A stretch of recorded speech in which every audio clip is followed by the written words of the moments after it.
Obrigada, querida. A graça e a paz, meus irmãos. Tudo bem com vocês? Tem um tempinho que a gente não se vê, né? Tem uma pandemia no meio do caminho.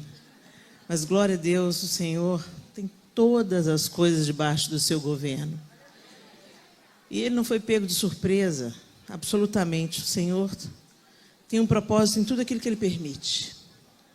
E é tempo de nós aprendermos com esse tempo de dificuldades que vivemos. Feche os seus olhos. Talvez você chegou aqui com alguma expectativa, frustração, decepcionado. Às vezes no caminho para cá te aconteceu alguma coisa. Peço ao Senhor agora para te limpar e deixar a sua mente e o seu coração receptivos àquilo que Ele quer nos falar nessa noite. Pai, nós te bendizemos nessa noite bendita, porque acreditamos que se estamos aqui é porque a mão do Senhor nos reuniu com um propósito. E nós clamamos ao Senhor que o Senhor fale a cada um de nós na sua individualidade. O Senhor conhece cada um aqui pelo nome, suas necessidades, suas demandas, suas lutas. Nós queremos te pedir que o Senhor fale através da tua bendita palavra aquilo que o Senhor quer falar e que o Senhor faça em nós aquilo que o Senhor precisa fazer. Ajuda-nos pelo poder do teu Espírito, em nome de Jesus. Amém. Abra sua Bíblia comigo em Gênesis capítulo 25. E nós vamos ler do verso 1 ao verso 11, eu vou usar a versão NVI, Gênesis 25. A palavra de Deus diz assim: Abraão casou-se com outra mulher chamada Quetura. Ela lhe deu os seguintes filhos: Sinrã, Jocsã, Medã, Midian, Isbaque e Suá. Jocsã gerou Sabá e Dedã. Os descendentes de Dedã foram os Assuritas, os Letuzitas e os Leumitas. Os filhos de Midian foram Efá, Efer, Enoque, Abida e Elda. Todos esses foram descendentes de Quetura. Verso 5. Abraão deixou tudo que tinha para Isaque, mas para os filhos de suas concubinas deu presentes, e ainda em vida enviou-os para longe de Isaque, para a terra do Oriente. Abraão viveu 175 anos, morreu em boa velhice, em idade bem avançada, e foi reunido aos seus antepassados. Seus filhos, Isaque e Ismael, o sepultaram na caverna de Macpela, perto de Manre, no campo de Efron, filho de Zoar, o Hitita, campo que Abraão comprara dos hititas. Foi ali que Abraão e Sara, sua mulher, foram sepultados. Depois da morte de Abraão, Deus abençoou seu filho Isaque. Isaque morava próximo a Beer-lahai-roi. Vamos até aí. Aqui o texto bíblico está narrando a descendência de Abraão, e a gente já conhece a história de Ismael, filho de Agar. Depois veio Isaque, filho de Sarai, feita Sara. E depois tiveram os filhos de Quetura, que foi chamada concubina de Abraão. Lá em 1 Crônicas 1:32, fala que Quetura foi concubina. O que é concubina? É esposa também, só que é uma esposa que socialmente tinha uma posição inferior à posição de esposa. Ok? Então, concubinas eram esposas, mas vamos dizer, diante da sociedade, eram esposas com menos privilégios, vamos dizer assim. E Agar, a gente sabe que não foi esposa de Abraão. Agar era escrava de Sarai. Nessa cultura, Abraão recebeu uma promessa de Deus, não é?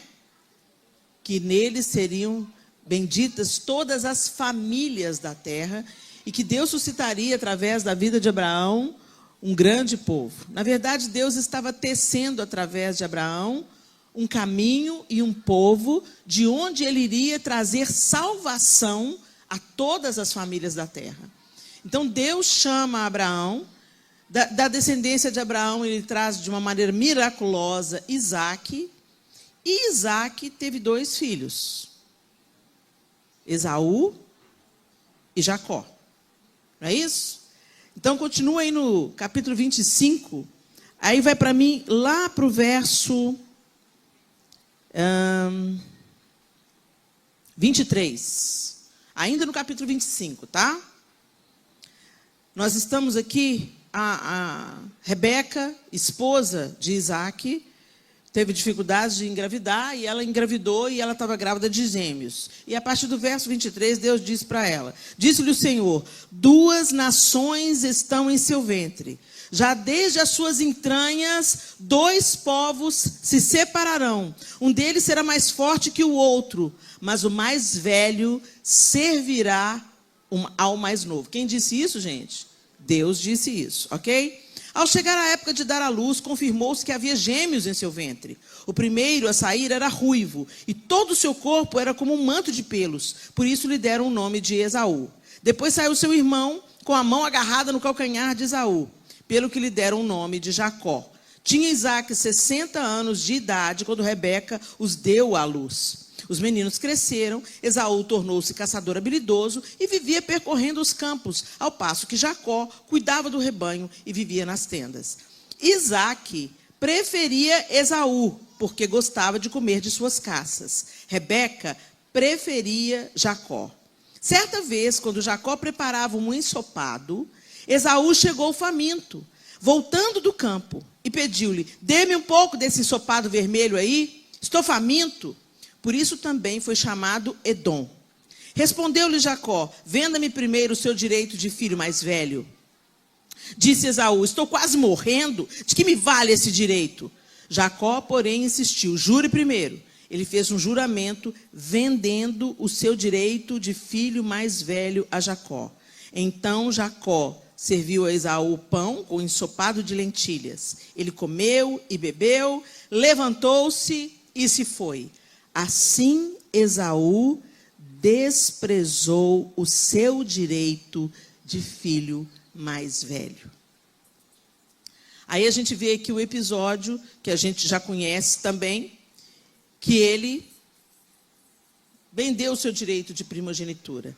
Gente, o primogênito, ele herdava não só as riquezas, as possessões do pai, mas ele herdava a autoridade para presidir e cuidar e tomar decisões sobre a família. Então, quando Isaque recebe de Abraão, né, ele é o filho primogênito, vamos dizer, segundo o padrão de Deus, porque Ismael foi a enrolação humana. Deus não está interessado em apenas aquele que sai primeiro do ventre, mas aquele que tem o coração inclinado àquilo que Deus quer fazer. Então, pela ordem, Ismael era o filho primogênito, mas não era o primogênito segundo o coração de Deus. Ele foi fruto da precipitação, da pressa de resolver uma questão. E Deus falou, não é assim não. O primogênito é o filho que eu vou dar da sua esposa, Sara. Eu vou abençoar essa aliança, esse casamento, e eu vou fazer da sua velhice a manifestação da minha glória, e eu vou dar Isaque. E na história de Isaque, a coisa se repete. Seus filhos nasceram. Quem saiu primeiro? Esaú. Mas Esaú desprezou. Ele trocou o direito de primogenitura por um prato de lentilhas. E essa história é famosa, né? Mas até dói no nosso coração quando a gente entende que o direito de primogênito não era só para herdar dinheiro, não era só para herdar terra, mas era para herdar a promessa que estava sobre Abraão. Era para herdar a bênção de Deus que estava sobre Abraão. E por que eu estou falando dessa história?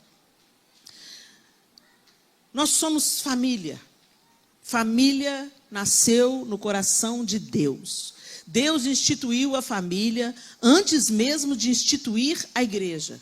E o que é a igreja? Nada mais do que muitas famílias reunidas. A igreja também é chamada família de Deus. A igreja também é chamada noiva do Cordeiro. Ou seja, tudo tem a ver com o casamento e com essa instituição sagrada que Deus formou para que não apenas um casal fosse feliz e tivesse alegria na companhia um do outro, mas para que através dessa aliança chamada casamento, uma nova geração saudável, equilibrada, abençoada fosse gerada. E a bênção fosse propagada de geração em geração. Por isso que a serpente vem meter o bedelho na relação do casal. Ela vai no Éden, ela mira na mulher. Porque se ela mira na mulher... Por que ela mira na mulher? Porque a mulher tem um poder de influência. Deus colocou na mulher, quando Deus olha para o homem, vê o homem sozinho, ele fala, não é bom que o homem esteja só. Far-lhe-ei uma auxiliadora, que lhe seja idônea. A auxiliadora não é segundo aquilo que o dicionário do português fala. Essa palavra ela perde muito na tradução do original para o português. A palavra ezer, traduzida para o nosso idioma como auxiliadora, ela, no Antigo Testamento, ela é usada 2 vezes para definir a mulher, 3 vezes para definir auxílio militar, ou seja, a força de um exército, e 16 vezes essa palavra define o próprio Deus, quando se fala do socorro divino em favor do seu povo. Então Deus não cria mulher de segunda categoria, ou a gente às vezes auxiliar, não, eu vou ficar atrás como auxiliar de escritório, auxiliar de serviços gerais. Não é isso não, gente. Deus fez da mulher socorro. Deus fez da mulher uma força como um exército. Deus fez a mulher para ser solução. Tem um potencial enorme na feminilidade. E o diabo sempre vai mirar na feminilidade, porque quando ele atinge esse potencial, ele volta o homem para o lugar de sozinho. E não é bom que o homem esteja sozinho. Então, muito caos do que a gente está experimentando hoje, a gente experimenta pelo posicionamento feminista que torna a mulher um homem. Então a mulher, ao invés dela ser o socorro, dela ser auxiliadora, segundo o coração de Deus, dela ser aquela que agrega, dela ser aquela que aconselha, aquela que consola, aquela que ensina a próxima geração de homens. Se fala muito em empoderamento feminino. Não tem melhor empoderamento ou maior empoderamento feminino de que é educar a próxima geração de homens. Mas nós estamos vivendo um tempo de mentiras bem contadas. O que é mentira? O que é engano, gente? Engano é o que parece verdade, mas é mentira. Você olha para uma bijuteria muito elaborada, muito bem feita, e você olha para a bijuteria e fala, é joia. É nada. Vai lá no Ourives para fazer a avaliação dela. Não vale nada, ou vale muito pouco. Mas nós estamos trocando coisas de valor inestimável por bijuteria. Não diferente de Esaú, que trocou algo de valor inestimável por um prato de lentilhas. E nós estamos vivendo esse tempo. Valores fundamentais estão sendo queimados, abandonados, rechaçados, ridicularizados. E o que parece verdade tem sido enaltecido como verdade absoluta. Um exemplo bem simples para vocês. Uma frase que tomou um vulto nesses últimos dias. Não sou obrigada. Não sou obrigada. Não parece legal? Pode falar, gente, parece legal. Parece libertador, né? Libertador, eu não sou obrigado mesmo. Não sou obrigada a levar em consideração, sabe? Eu sou livre para fazer minhas escolhas. Não sou obrigada a acatar a opinião de ninguém. Eu não sou obrigada. E virou até estampa de camiseta. Não sou obrigado. E todo mundo sai ostentando essa frase. Vai no Instagram, não sou obrigado. Vai no Twitter, não sou obrigado. Não estou afim, não quero. Só que nós não fomos forjados para viver só o que a gente quer. Por isso que Jesus falou, quer me seguir? Negue-se a si mesmo. Primeiro ponto. E o que significa negar a nós mesmos? Colocar a vontade de Deus antes da nossa. Por quê? Porque fazendo assim, eu vou colher vida, eu vou colher bênção, eu vou colher o que Deus tem para mim. Agora, se eu fizer só a minha vontade, eu vou passar como um rolo compressor em cima da felicidade, do equilíbrio, da estrutura de todo mundo ao seu redor. Ah, gostei daquela mulher, olha para mim, não, a minha já está meio passadinha, estou com vontade. Não sou obrigada a continuar nesse casamento. Não sou obrigado a tentar. Não sou obrigado a tolerar esse cara que se desviou do evangelho. Eu não sou obrigada. Você é obrigada sim. Porque a gente se move por aliança, não por prazer. A gente faz o que a gente precisa fazer e não o que a gente quer ou está afim de fazer. Imagina, João Lúcio com 4 filhos pequenos. Se ele levantasse da cama e falasse, estou afim de dar aula não. Sou obrigado. Gente, pois tem gente que está usando essa frase infeliz para justificar a sua irresponsabilidade. Quando a gente assume uma aliança, a gente assume uma responsabilidade. E não é mais sobre a nossa vontade, é sobre aquilo que precisa ser concluído. A palavra de Deus diz assim no Salmo 128, feliz quem teme ao Senhor e anda nos seus caminhos. E esse feliz que a Bíblia diz, né, ela é a tradução, na nossa tradução em português é feliz, mas no original é bem-aventurado. E o bem-aventurado, gente, é muito mais do que feliz na nossa concepção. Mais uma vez, uma distorção da nossa língua. Uma simplificação, não é uma distorção, uma simplificação, vamos dizer assim. Feliz, o que você pensa? Quando você fala, eu mereço ser feliz. Outra frase aí que parece verdade, parece legal, mas é o engodo. Eu mereço ser feliz, então eu vou passando em cima de todo mundo para ser feliz. Gente, vocês conhecem uma história clássica. O cara casa com a mulher. A mulher tem filhos. Aí ela fica, por um tempo ali, estressada, atarefada, muitas responsabilidades. Aquele vício começa a ir embora. É igual eu ampliei o patrimônio do João Lúcio em 20 quilos. Minha cinturinha foi embora, não mais, né, gente? Porque isso é a vida, é o processo natural da vida. Ele também ampliou bastante meu patrimônio. Deixa para lá, né, João? Enfim, essa é a caminhada, gente. A beleza muda, a gente envelhece, é o ciclo da vida, não tem nada de errado nisso. Mas essa sociedade doente, que vai mostrando para os homens mulheres super produzidas, faz o cara olhar para a mulher que está lá na revista, a atriz de Hollywood, olha para dele e fala, a minha está acabadinha. Eu sei que acabou com ela, rapaz. A Dev Tyrus tem uma teoria que eu gosto muito. Quando você vê uma mulher bem cuidada, você pode saber, ela é bem amada. Ela tem um marido que entendeu. E ele faz, quando ele ama a esposa como Cristo ama a igreja, é exatamente o que acontece. A igreja vai sendo adornada, santificada, purificada, vai ficando linda, cheirosa, quando Cristo realmente é o cabeça da igreja, né? Então, a gente faz esse paralelo e às vezes o cara fala assim, não estou mais interessado. Aí, larga a mulher com os filhos pequenos, se envolve com outra mulher, às vezes casa com ela, a luta chega lá também, mas aí ele chupa essa manga, vai embora. Daqui a pouco ele separa daquela mulher, aí fica doente, velho, gagá, esquisito, diabético, e aí ele volta para a primeira mulher cuidar dele. É ou não é, gente?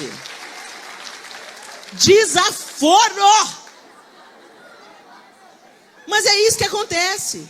Não larga sua mulher, não, investe nela. Não larga seu marido, não, investe nele. Pelo menos é um terreno que você já conhece. Não coloca um estranho como padrasto das suas filhas. Gente, atenta para a vida, dá uma olhada aí fora. Esse mundo está uma bagunça. Ele não é referência para nenhum de nós. Mas nós estamos substituindo o precioso pelo vil. Nós estamos trocando ouro por palha. E é exatamente o que acontece com Esaú aqui. Esaú desprezou a sua primogenitura. Ele desprezou o fato de ser herdeiro. Era para ser o Deus de Abraão, Isaque e Esaú. Ele desprezou a aliança do seu avô com Deus. Porque certamente Esaú escutou essa história. E nós ficamos horrorizados com Esaú, mas nós estamos vendendo a nossa bênção familiar por pratos de lentilha. Nós estamos negando a bênção de Deus porque estamos nos assemelhando a esse tempo e nos contaminando com esse tempo que a gente está vivendo. Gente, a gente está no mundo para ser luz e para ser sal, não é para ser igual ao mundo. Não é para fazer as mesmas coisas que o mundo está fazendo. Aí a gente pensa, você está pensando assim, graças a Deus, eu estou bem, porque eu estou feliz com a minha mulher, já estou casada com ela, tem 15 anos. Estou casado com ela, tem 15 anos, estou aguentando. Ela também ampliou meu patrimônio. Mas estamos firmes aí, temos 3 meninos, está difícil, mas estamos juntos. Só que quando você entra na casa dessa família, você começa a analisar qual é a dinâmica familiar, muitas vezes nós encontramos esposas que não apresentam aos seus filhos a autoridade paterna. Vocês sabiam que é a mãe que apresenta a autoridade paterna aos filhos? O filho é gerado no nosso ventre. Ele vai se desenvolvendo ouvindo o barulho do nosso sangue nas veias e as batidas do nosso coração. Ele conhece o timbre da nossa voz. Quando ele nasce, ele vem para o nosso seio. Ele conhece o nosso cheiro. Tem um ali mamando no colo da mãe. Ele escuta a voz dela e já se acalma. E o pai, muitas vezes, por mais que ele esteja acompanhando e participando dessa gestação e desse momento lindo, que é a chegada de um bebê, ele está fora, fisicamente, ele está fora do processo. Ele teve uma participação, aliás, que ele gostou muito. E depois o processo todo acontece com ele, sim, preocupado, envolvido e tudo, mas a mudança no corpo, o leite brotando no peito, vocês nunca vão saber o que é isso, gente. Você está no compromisso e de repente começa a formigar o seio, porque o menino está na hora de mamar. E começa a pingar e vazar, porque está na hora do menino mamar. Então não interessa onde você esteja. Por isso que a Bíblia, assim, pode acaso a mãe esquecer do filho que amamenta? Não tem como a gente esquecer, gente. A gente vira uma marmita. Tem jeito de a gente esquecer, né? E aí, é a mãe, é o olhar da mãe para esse homem, é que apresenta a autoridade paterna. E o bebê começa a identificar, meu pai. E ela afirma essa autoridade ao longo dos anos. Ou não. Então essa mãe fala com seu pai. Seu pai sabe das coisas. Você vai ver quando o seu pai chegar. Isso tudo está mostrando para a criança que, tem alguém que põe ordem na bagaça. Gente, eu me lembro, eu nunca vou esquecer essa experiência. Eu estava passando um dia difícil, eu já tinha uns 4 meninos. E eles se uniram contra mim naquele dia. Era um motim dentro da minha casa. Sabe quando você fala para o menino, desce daí! E eles olham para você, dá uma reboladinha assim, ó. E eu exausta demais, sabe como? Porque aí você já está exausta. A gente imagina 4 meninos pequenos. Uma vez eu estava procurando o Arthur com o Arthur no meu colo. Por aí você vai ver no estresse de uma mãe. Claro, Miguel, cadê o Arthur? Cadê o Arthur? Cadê o Arthur? Andei a casa toda, cadê o Arthur? Os dois olharam para mim e falaram assim, mãe, você está brincando, né? Não estou brincando, não! O menino está engatinhando, vocês perderam o neném! Mãe, está no seu colo. Eu olhei aqui, ele estava encaixado aqui na minha cintura. Eu já estava tão acostumado a fazer as coisas com o menino no braço, que ele estava já... Uma simbiose. Eu olhei para ele chupando o bico, olhando para mim. E eu estava nesse dia difícil. Aí o João chegou em casa. O João é professor, trabalhava 2 turnos, enfiou a chave na porta. Quando ele enfiou a chave na porta e virou, um falou, papai! Aí eles saíram correndo, abraçaram o pai, beijaram o pai, embolaram na perna do pai. Papai, papai, papai. Sofia era pequenininha, tinha 1 ano e pouquinho. Ele pegou a Sofia no colo e os outros 3 abraçando, ele beijou.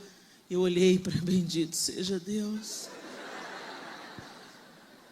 Ele olhou para mim e falou, está tudo bem, meu bem? Eu falei, meu bem, graças a Deus que você chegou.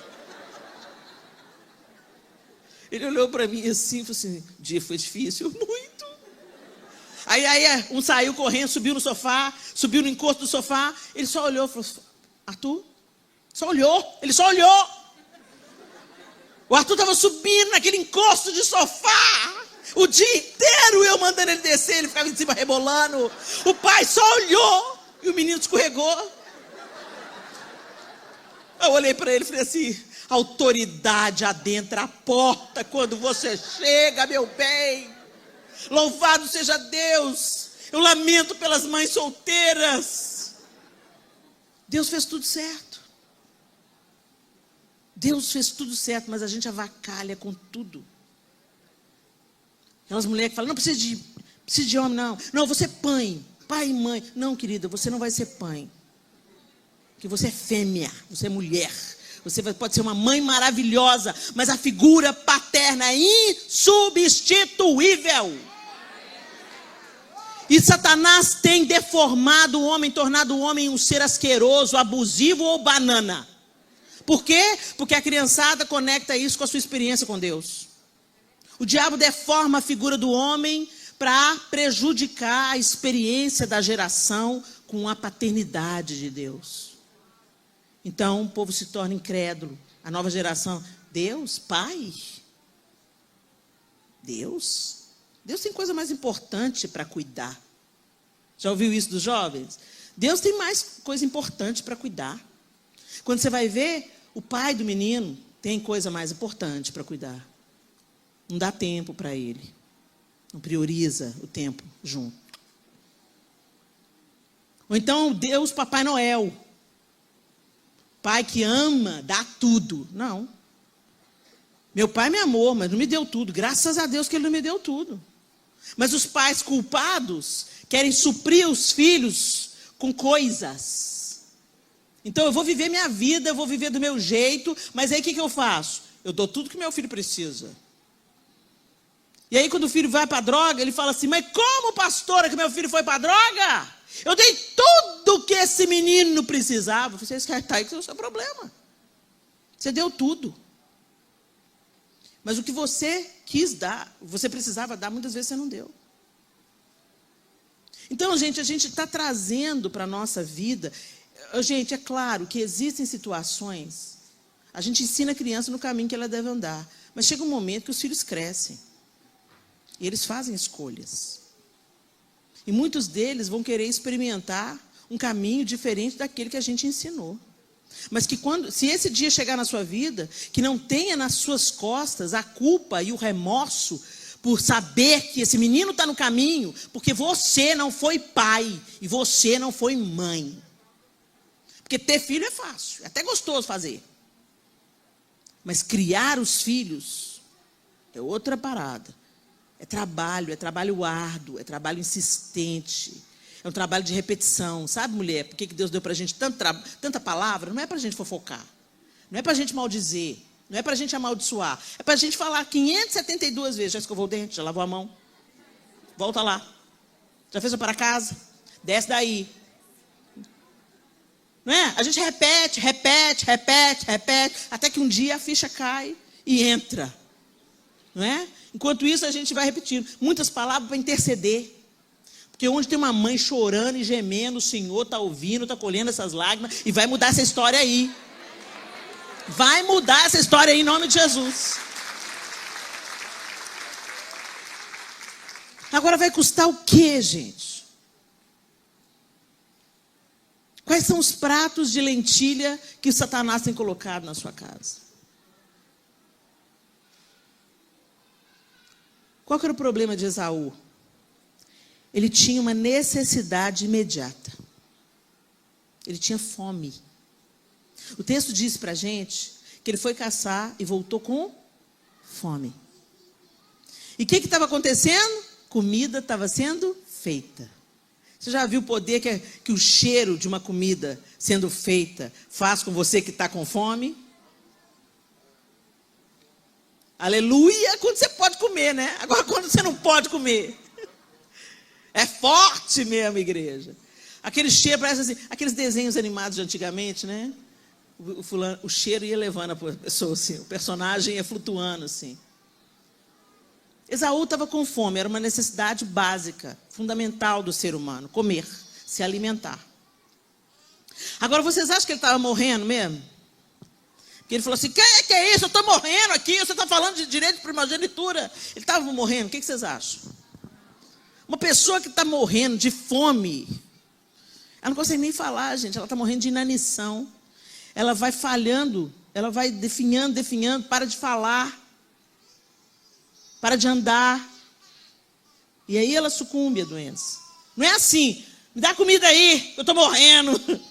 Isso é uma força de expressão. Né? Porque realmente a fome está difícil. Mas dava para esperar? O que vocês acham? Dava para esperar? Mas tinha um cheiro. O cheiro junto com a necessidade. E ele falou, isso é coisa vermelha. Imagina um molho à bolonhesa, assim, bem borbulhante. Colorido, bonito, cheiroso, atraente. Casou com a minha fome. É assim que Satanás faz. Jacó não estava pretendendo corromper o irmão. O irmão é que chegou com fome. Coincidiu que ele estava cozinhando. E ele, que não era bobo nem nada, falou assim, juntou a fome com a vontade de comer. E falou com ele, você quer? Você quer mesmo? Então me dá o seu direito de primogenitura. O que Esaú podia ter feito? Você está louco? Eu estou com fome, sim. Mas eu não vou abrir a mão da minha bênção, não. Eu não vou abrir mão da minha bênção, não. Tão diferente de Jacó quando foi lutar com o anjo. O mesmo Jacó que ofereceu o prato de lentilha para o irmão e rapidinho ele aceitou, foi o mesmo Jacó que se apegou à luta com Deus no Val do Jaboque e falou, eu não vou te largar enquanto não me abençoares. Deus quer suscitar Israel. Naquele dia ele teve o nome dele mudado e falou, de você eu vou fazer um povo que até hoje carrega o nome do ex-Jacó, Israel. O problema, gente, não é a nossa necessidade, o problema não é o perfume, nem o cheiro do pecado, das coisas que parecem atraentes nesse mundo. O problema é o que enche o seu coração e o que isso está fazendo com você. Tem coisa que você assiste, que você sabe que mata a sua família, mas você continua assistindo. Tem hábitos na sua casa que não implanta Deus na mente e na atitude dos seus filhos, mas você continua consentindo. Por quê? Porque tem a cor bonita, é cheiroso e apraz ao seu apetite. Tem conversas que acontecem na mesa que você sabe que desagrada a Deus, mas você continua consentindo. Aliás, às vezes você mesmo levanta a conversa. Você fala mal da igreja, fala mal do irmão, fala mal do pastor e quer que seus filhos tenham comunhão com a igreja? Você vem brigando dentro do carro, se agredindo dentro do carro, chega aqui, você põe a máscara de crente e fala, a paz do Senhor, irmão. Você acha que os meninos não vê? Os meninos olham e falam assim, eu quero o pai da igreja. Por que você acha que a meninada fala assim, na igreja só tem hipócrita?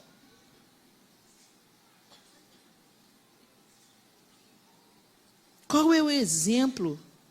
Qual é a vida que os nossos filhos têm visto em nós? Será que nós dependemos de Deus para sermos pais e mães? Será que a gente dobra o nosso joelho e fala, Senhor, eu sou humana. Falar igual o apóstolo Paulo com o Senhor. O mal que eu quero, o bem que eu quero eu não faço, mas o mal que eu não quero eu estou fazendo. Espírito Santo de Deus, me dá sabedoria para eu educar esse menino, Senhor. Que não vem com manual de instrução, Senhor. O que funciona para um, não funciona para o outro. O que dá certo para um, não dá certo para o outro. Já começou lá na casa do Adão. Me ajuda, Espírito Santo, me dá a ferramenta. Será que não dependemos de Deus ou a gente está vivendo uma religião onde a gente só vem na igreja e pensa que a salvação dos nossos filhos está em apenas frequentar a escola dominical? Eles vêm uma vez na escola dominical e passam 5 dias por semana com tanto de professor enchendo a cabeça dos nossos filhos de uma ideologia falsa e mentirosa. Aí a gente quer lutar contra as ideologias falsas, e não tem nada de errado nisso. Nós estamos aqui, a gente paga imposto, a gente tem direito, a gente vota, a gente tem voz, a gente tem que se envolver, sim, a gente tem que participar da vida pública, sim, mas a nossa melhor arma, a gente precisa de usar. E a Bíblia fala, ensina a criança no caminho em que ela deve andar. Ela não vive de comida de domingo, não, gente. Ninguém aqui vive de almoço de domingo, não. Você precisa comer todo dia. Pelo menos 3 vezes por dia. A mesma coisa é com o alimento da palavra do Senhor. Se os nossos filhos não aprenderem a verdade, a mentira bem contada vai entrar.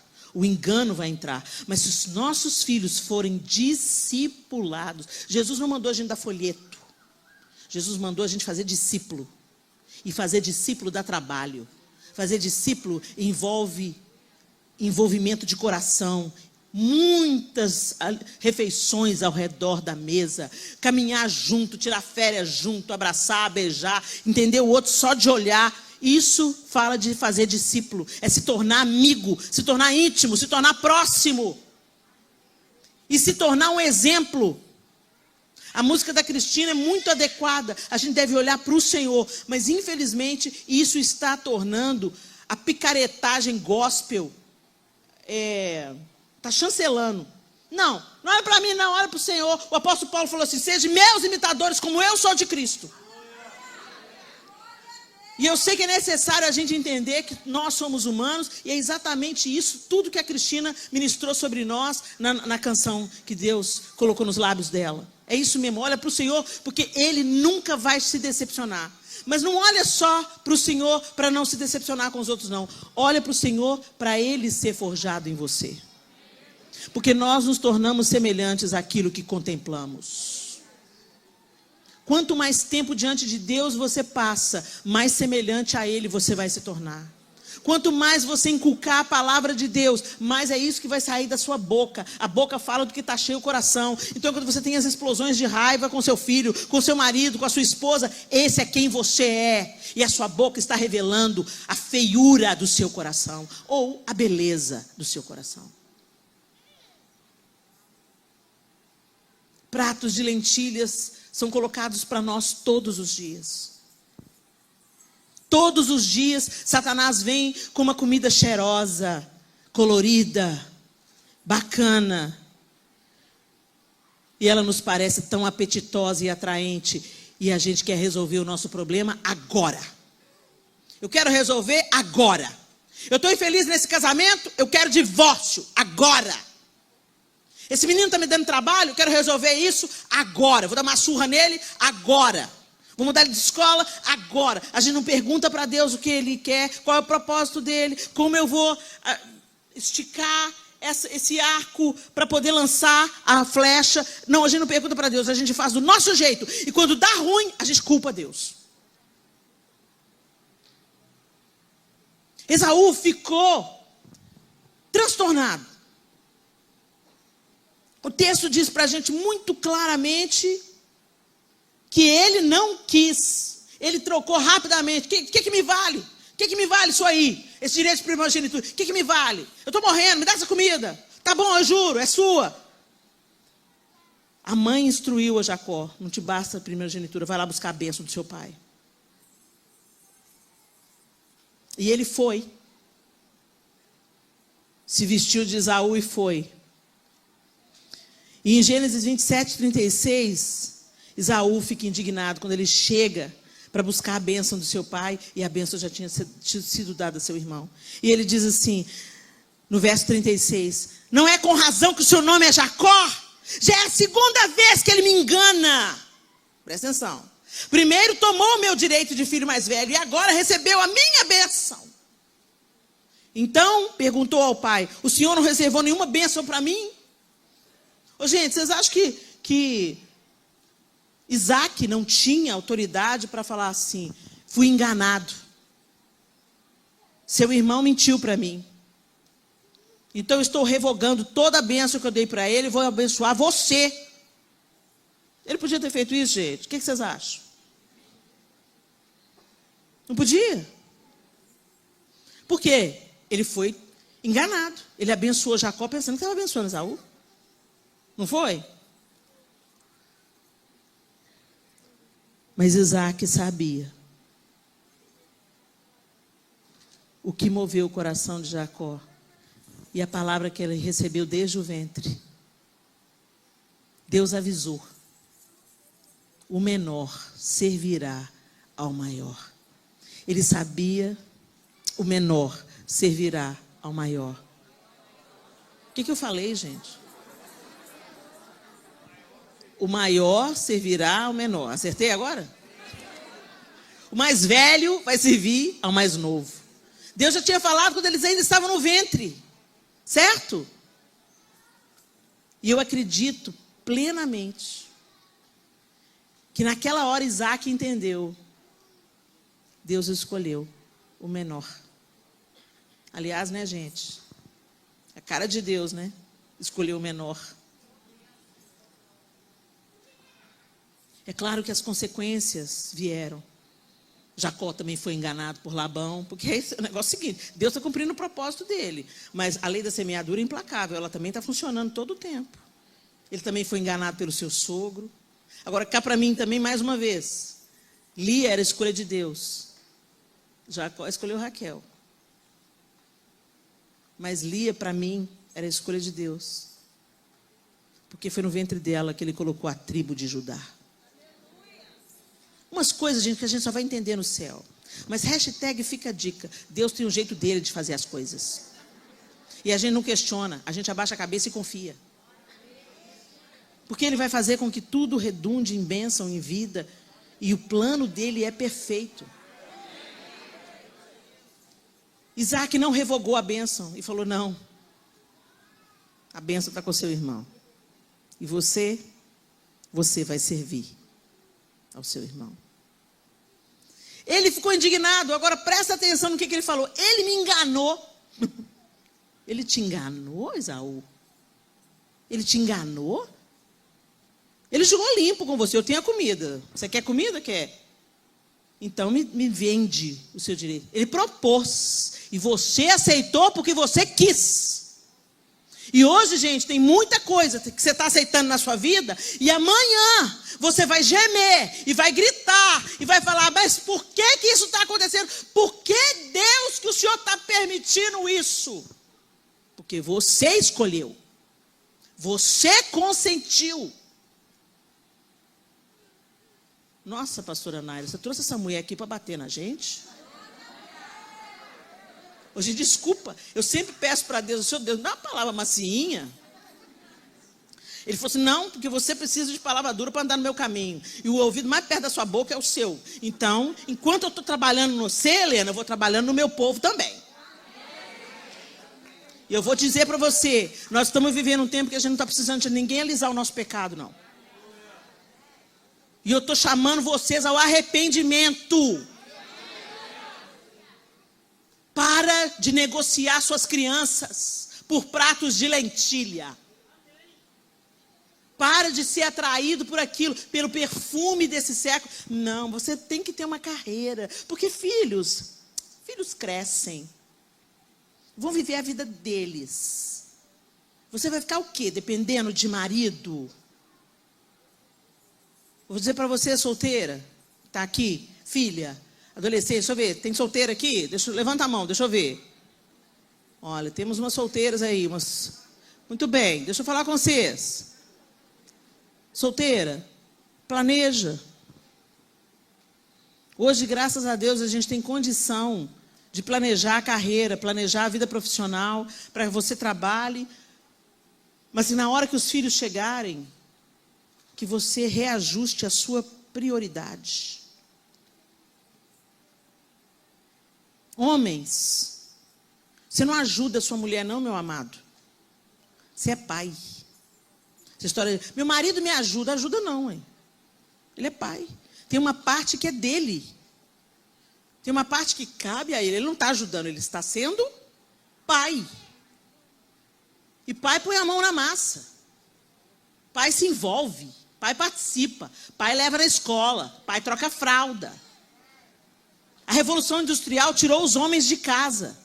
Antes o homem trabalhava e muitos deles, a maioria deles trabalhava ali na terra, no quintal. O filho estava participando, aprendendo com o pai a cuidar das coisas. Hoje os pais falam assim, não, eu vou para o trabalho porque eu estou trabalhando pela minha família. Está trabalhando pela família nada, está trabalhando para você mesmo. Porque quando você entra dentro de casa, você não tem paciência com os meninos. Tem paciência? Está trabalhando pela família? Então ama a família. Porque não adianta nada você prover dinheiro, prover comida e não prover amor, prover correção, prover limite, participação, pôr a mão na cabeça dos seus filhos e abençoar os seus filhos. Ficou muito cômodo no nosso tempo. Sabe por quê? Porque as mulheres se apossaram da autoridade masculina. E agora estão reclamando de que estão sozinhas. Ficou fácil para os homens. Não precisa nem gastar dinheiro com prostituta. Transa com a namorada. A namorada que ele não quer assumir para casar. Vamos viver na nossa vida assim, em relação aberta. Que o Senhor tenha misericórdia de nós, pessoal. E que o Senhor abra os nossos olhos para os cheirosos pratos de lentilha que estão entrando e roubando a bênção. Porque foi isso que Esaú perdeu. A bênção. Não adianta a gente vir para a igreja e cantar aqui: a bênção se derrame até 1000 gerações, sua família e seus filhos e os filhos dos seus filhos. Isso é uma parte, você proclamar isso. A outra parte é você trabalhar por isso. É você se vestir disso. Da educação dos seus filhos, é você fiscalizar o que eles estão aprendendo na escola, é você sentar com eles e inculcar Cristo na mente deles, é discipular, é fazer discípulos de Cristo dos seus filhos, pela palavra e pelo exemplo. Que os seus filhos, olhando para você, pai, vejam a face amorosa de Deus, e olhando para você, mãe,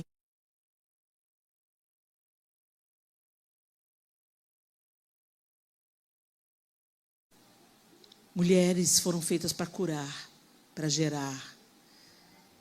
Mulheres foram feitas não para disputar, mas para autorizar. Nós precisamos voltar ao padrão de Deus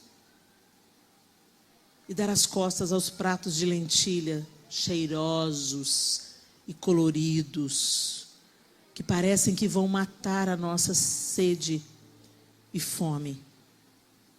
E matam. Você sente prazer. Você sente alegria.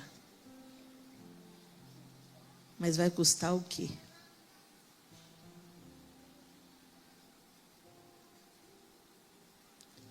Jacó recebeu o direito de primogenitura. Jacó recebeu, mesmo que por uma via torta, a bênção de seu pai. E seu pai entendeu que Deus estava trabalhando. E depois ele lutou com o próprio Deus. E disse para ele: eu não te deixarei ir, se não me abençoares. Quem quer, ocupa o seu lugar. Quem quer colher a bênção, ocupa o seu lugar. A gente está no meio de uma geração que quer tudo sem esforço. Alguém faz o serviço para mim, por favor? Não, eu não preciso criar meu filho. Minha mulher está com ele em casa. Sua mulher não é homem, querido. Não, minha mãe faz isso por mim. A avó é como se fosse a segunda mãe. Eu preciso trabalhar. Gente, é claro que nós temos aqui casos e casos. Tem pessoas que precisam trabalhar para pôr o pão dentro de casa. Mas eu conheço N histórias de mulheres que falaram: Senhor, eu não tive filhos para minha mãe criar. Eu não tive filhos para a creche criar. Herança do Senhor são os meus filhos. E o fruto do meu ventre é o seu galardão. Eu quero cuidar pessoalmente do galardão que o Senhor me deu. E o Senhor mudou a história. Prosperou o trabalho do marido. Deu a ela criatividade para ela trabalhar de casa. Abriu portas. Quando você busca, quando você bate, Ele abre. Principalmente quando o seu objetivo é fazer a vontade dEle. Não, Senhor, a minha preferência é ter uma carreira, trabalhar fora, usar um saltão bem poderosa e chegar em casa e só falar com o filhinho: ei, filhinho, que bom, a vovó cuidou de você para mim. A nossa carne se inclina para facilidades.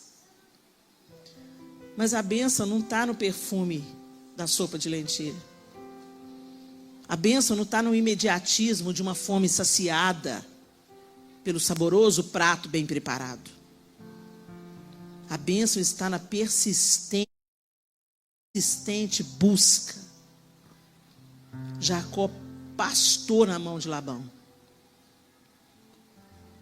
Depois voltou para casa morrendo de medo do seu irmão. Mas no meio do caminho tinha o vale de Jaboque. E ele saiu mancando, mas com a bênção na mão.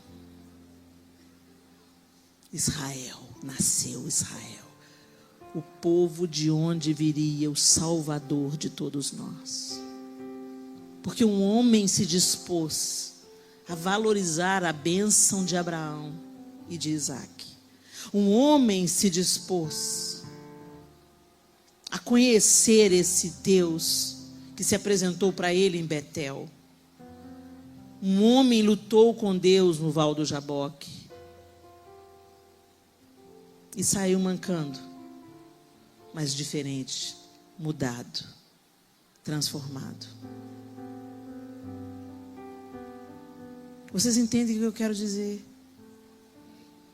O caminho da bênção não é um caminho de facilidades. É um caminho de renúncia. É um caminho para gente casca grossa, querido. Para gente que vai falar, a gente gosta muito de cantar, né? E o anjo perguntou: o que queres que eu te faça? E a gente ama o ritmo. Me dá minha bênção para depois subir. A gente ama. Mas é mais profundo do que isso, gente. Eu fico imaginando aqueles homens, aqueles dois lutando.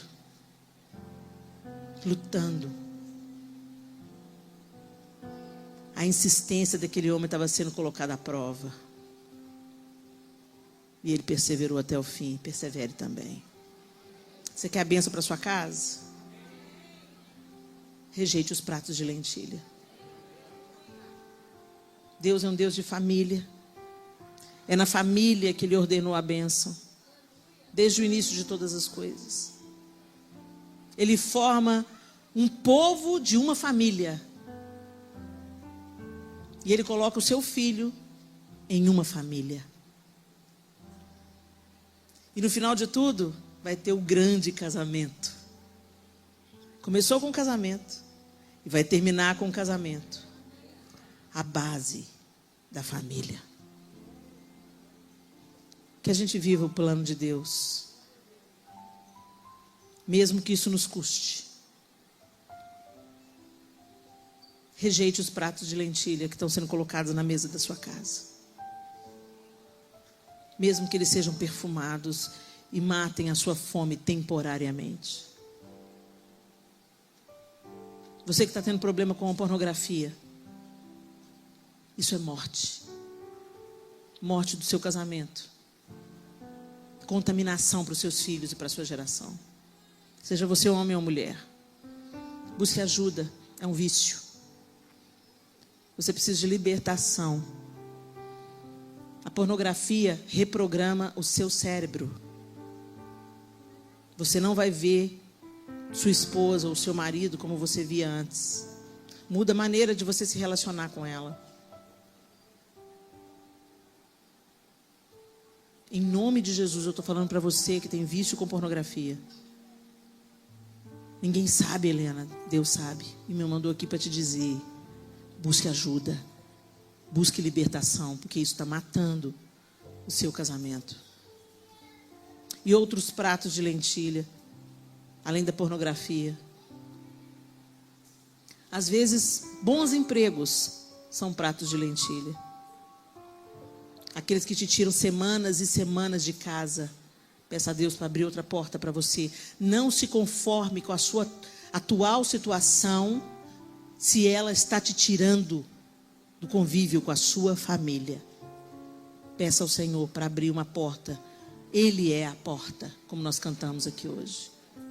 E Ele abre oportunidades onde elas não existem, para que o seu propósito seja feito na sua vida. Feche os seus olhos, fique de pé no seu lugar. E vamos orar.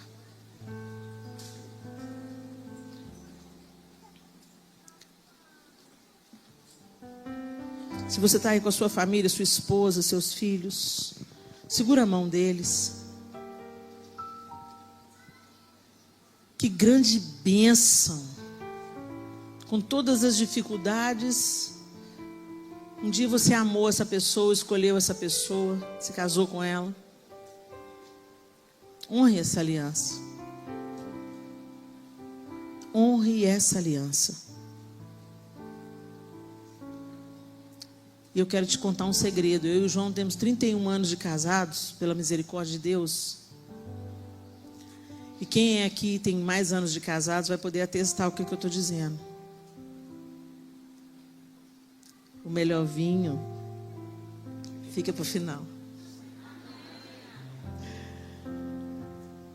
Vale a pena perseverar. Vale a pena.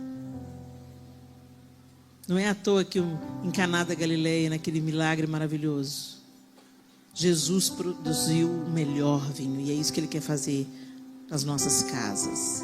Amém? Amém. Já estão todos de pé. Eu sei, pode permanecer assim. Mas você vai fazer uma pequena retrospectiva no seu coração. Você, homem, marido, pai, você, mulher, esposa, mãe, você, jovem, filho, filha, irmão. Cada um identificando a sua posição na família, no corpo de Cristo, aonde você atua, onde Deus colocou. E você vai pensar agora, quais são os pratos de lentilha que têm sido colocados diante de você e que tem feito com que você renuncie a algo de valor real por eles. E você vai clamar a misericórdia de Deus pela sua vida agora e vai declarar junto conosco que você rejeita esses pratos de lentilha a partir de hoje, que você vira uma chave na sua vida e que você vai assumir as suas responsabilidades de pai, de marido, de mãe, de esposa, de filho, de filha, e vai brigar se necessário for, vai lutar se necessário for, para não perder a sua bênção. Amém? Pai, nós estamos aqui diante do Senhor. Nós reconhecemos, Senhor, que sem Ti nada nós podemos fazer, como a Tua palavra mesmo já nos adverte. Nós reconhecemos que em algumas vezes temos dado mais valor para as coisas que esse mundo nos oferece do que aquilo que está na Tua palavra e nós já conhecemos. Tem misericórdia de nós, Senhor. Tem misericórdia do nosso coração enganoso, que é atraído por coisas vãs e muitas vezes negligencia aquilo que o Senhor preparou para nós, aquilo que vem do Senhor para nós. Que em nome de Jesus sejamos ousados em nos arrepender agora, Senhor, de todas as nossas decisões equivocadas, de todas as nossas atitudes em direção àquilo que é vil, que é palha, que às vezes satisfaz uma necessidade, um desejo momentâneo, mas que para isso custa a bênção do Senhor na nossa vida. Tem misericórdia de nós. Nós nos arrependemos, nós damos um passo atrás, nós rejeitamos aquilo que não vem de Ti, e nós pedimos a Tua consciência, o Teu discernimento, o agir do Teu Espírito Santo para nos dar clareza e entendimento, para que não venhamos abrir mão da bênção do Senhor sobre nós. Que o Teu Espírito Santo, amoroso, consolador, nos direcione e que possamos, ó Deus, lutar pela bênção, clamar pela bênção, perseverar pela bênção, e sermos, ó Deus, a bênção que o Senhor preparou para que pudéssemos ser na vida daqueles que convivem conosco. Abre os nossos olhos, abre os nossos entendimentos, e que nunca, jamais negociemos a bênção do Senhor para as nossas vidas. É a nossa oração em nome de Jesus. Amém.